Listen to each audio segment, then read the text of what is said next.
A marriage discipleship tip for lesson 1, God's threefold purpose for marriage.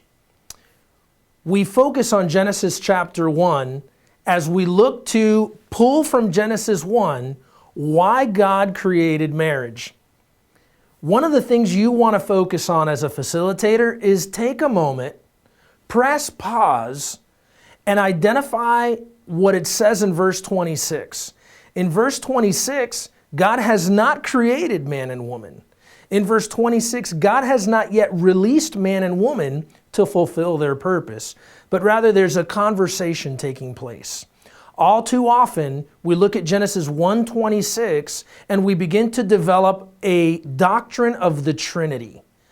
And sometimes we can miss relationship. The relationship that exists between Father, Son, and Holy Spirit. And then in that relationship, there's oneness. And that when God said, let us make man in our image, He couldn't just create man alone. He had to create a male and a female so that there would be relationship and so that there would be unity in that relationship to accurately reflect the relationship we're introduced to in verse 26.